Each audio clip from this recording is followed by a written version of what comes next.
Hey everybody, Entertainment Examiner Ian back again. I am here today to review the movie The Birth of a Nation, written and directed by and starring Nate Parker, who was a first-time director, made a couple short films, but he is back with this movie that premiered at Sundance, and it got rave reviews there.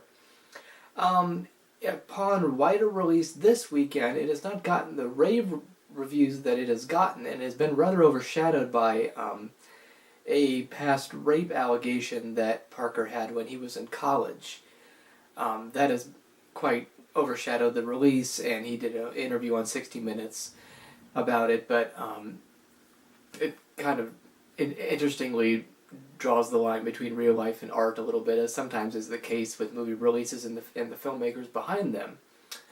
The movie itself is quite good. This is the story of Nat Turner, who in the 1830s led a rebellion against the slave owners in the South. Now,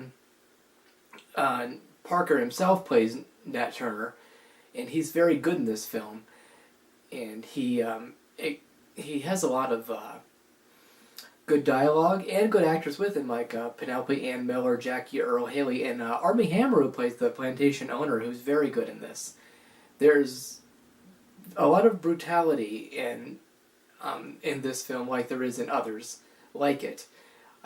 When you talk about this time in history, it would be very hard not to show the terrible atrocities and horrible abuses that were committed. However, from a filmmaking standpoint, this movie is not as consistent as it could be.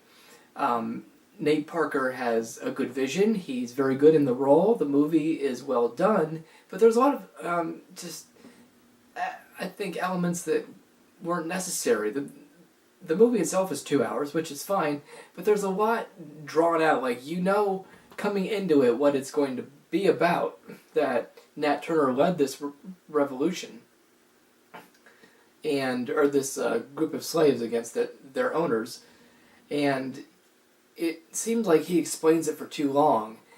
By the time we get kind of the gist of his conversation, he wants to tell us for another half hour and show us some more reasons why Turner did what he did, which is fine, but it doesn't need to be done. And also, there's, interestingly, with Armie Hammer's slave owner, you almost think that they are, there's almost more of respect between them than I think would be between a slave owner and a slave at the time. Also, there is a lot of good scenes between them.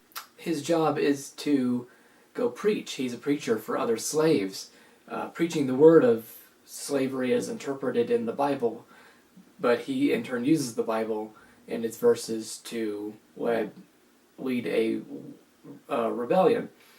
With him and Armie Hammer's character, there is a respect, but then there's also a turn. You see a turn towards hatred, and that turn is not well explained. It's not, you don't really seem to understand, because it's very jarring. It just kind of goes like this, and it doesn't really have a lot of consistency to it. And a lot of the movie, he puts a lot of images in there that don't seem to make a lot of sense or are there for artistic reasons, and scenes drag on, and he seems to want to make a bigger movie than what he is maybe capable of, or the movie is bigger than maybe his own vision is. So, in the end, The Birth of a Nation, very good film. I give this a solid 3 out of 4, maybe even 3.5.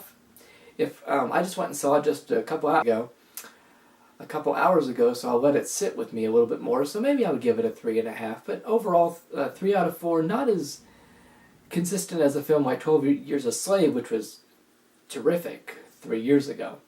But I definitely recommend this movie. It's a hard film to watch at times, but it's a good story, good performances, but has some inconsistencies to it. So, thanks again, everybody, for watching. If you would, please subscribe to my Entertainment Examiner page on YouTube. Comment if you've seen this film or you'd like to, and leave a like. I'd like to know what you think. Thanks a lot. See you next time.